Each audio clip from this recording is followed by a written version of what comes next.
كاع الفوائد اللي قلت لكم اخوتي راه تيليق ليها كلشي. هادشي اللي في الفيديو اللي غادي تسمعوا دابا راه تيليق على اللبا. الا حاجه واحده اخوتي ما تستعملش فيها الشعوذه، راه تيديروا الشعوذه اخوتي وما بيناش الناس اللي تيصدقوه يعرفوا ولا تيصدقوه. هو شفتوا لكم شفتوا هاد العيالات يلاه والدات المرضعات اللي يلاه ان شاء الله حاملين. فاش يكونوا الوليدات صغار فيهم فقر الدم. العظيم ما بغيتيهم ينمو يكون صحيح الدريري. تلقى الاغلبيه دابا الوليدات ولا هذا المرض مشاع. اشنا هو فقر الدم. اش نديروا لفقر الدم؟ دير ليه الفوه، دير ليه البربه، دير ليه الكبده، دير ليه الطحال. لا هو اللبا وما ادراك ما اللبا. ما تيتباعش، تيتصدق. اللي باعوا لك ما فيهش البركه يصدقوه. الناس نتاعو برا هما اللي عارفين اش تيحتوي هذا. شوفوا الطريقه ديالو الا تعطاكم هذا وتصدق عليكم فيه الفوائد اللي اش بنقول لكم الخوت. تنطوا لهذا الشيء هذا الله يرحم باكم. هشاشات العظام، القلب، فقر الدم. الا بديت نكثر عليكم غادي تقولوا لي تنكذب، ولكن اقسم بالله الا هذا اللبا ما تيقولوش اش تيحتوي عليه، حيت هو راه قليل تيجيب لوصايه. الا وصيتوا عليه خصو يصدقوا عليكم ما يبيعوا لكمش. تاجو كامله على هذا الشكل. ثاني هزو هاد البيدو اش عطينا في الاول تيبان ماء اصفر، ورا ما تيفوتش مده 3 ايام. النهار الاول، النهار الثاني، النهار الثالث الخوت وما باقيش يبقى في البقره. هذا اللبا قلت لكم وما ادراك ما اللبا وفوائد ديالو الجميل الخوت. على هذا الشكل تنهزوها تنديروا لها في البوطه مهيله وتنبقاو تنحركوا. الا كانت الجميله بحال هكا صغيره شوفوا شي وحده اكبر منها غادي تضطروا على حساب عندها 5 يترو نزيدوا جميله اكبر منها ديال الخوت. تابعوا معايا. لا اخوتي الجميله اللي خصها تكون منصه، الماء ما خصناش نخلطوه. غادي نقلبوا اخوتي هادي في عنايه باش ما كانت مليح الملاح والجنه الصابرين. شوف خير مولانا هذا راه تيكون في بزاز البقره الخوت، وراه تيليق حتى القلب. امراض القلب الخوت تا هو كالسيوم ومغذي فيه الفيتامينات اللي اش بنقول لك. حيدنا هاد الكاميله الخوت اللي كانت صغيره وخلينا هذا باش تيتعطى فيه لافونطاج باش ما تضرب هذاك الماء ديالو هو تيطلع للفوق وحنا تنحركو كي تنقولوا بحال بغيت قالت صوص بيشاميل تتعقد. كلشي عارف صوص بيشاميل خوت.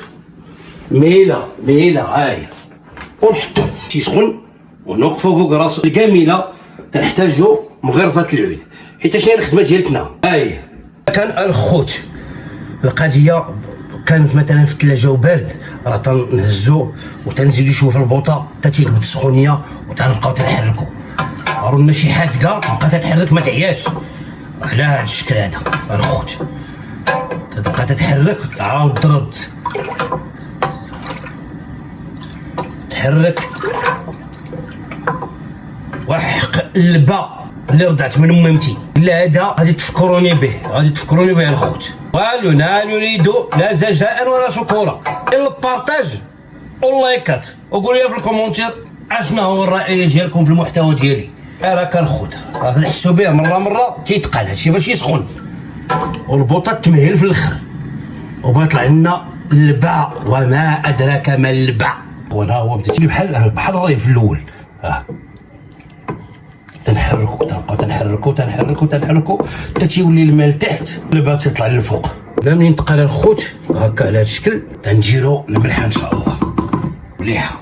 تنديرو على كميه ليد جات معلقه كبيره حيت درنا 5 يترو على هذا الشكل.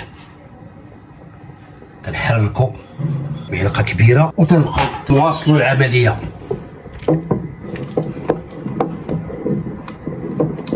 انا الاخوان طفينا عليه دابا البوطه تنتسناوه يبرد. وها هو شو كيطلع الاخوان. انا راه تيزيد المناعه الاخوان، تيحمي من الفيروسات والبكتيريا والطفيليات ومرض السكري. راه مرض السكري ها هو الخوت اللي فيه مرض السكر راه زين ليه. وقت ما عرف شي واحد في الباديه وعنده البقر يوصي عليه راه زين ليه ومضاد للسرطان. السرطان تيتكون وتندوك الحلوات وداك الشيء راه تيحمي منه. دابا دخلوا الاخوان وعرفوا القيمه ديالو، دخلوا قراو عليه. انا الاخوان دابا هكا غنتسناو واحد شويه برد تا يحيد من النار، وغادي نقلبوه ديك الساعه نصفيوه وبيعطينا اللعبه اللي بغينا، وراه زين حتى المعده واصحاب المعده، وتعطينا هذه الطريقه. هاي يا خو، هاي انا دابا غادي نصفوه فيه هاد الماء، غادي نصفيوه ان شاء الله.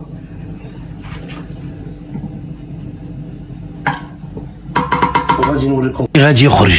انا الحباب انا النتيجه الاخيره، وتنقول لكم الباء التوريجين هادي هي الطريقه باش تشدوه باك سائل هاكاك تعطينا. وهذا راه تا هو تيجري به الدواء، هذا راه تيدهنوا به العظام وبزاف د الحوايج تا هما فيه. هذا الماء ديالو، وهذا هاكا وتيدار نعماسيتي في السوبيره وتيدخل للثلاجه، ما تخافوا والو من يدير ليه الملح. ما تزيدوش ديك الساعه الملحه، راه على حسب الذوق ديالك، او ما تزيدوش راه تيتكال على هاد الطريقه. انا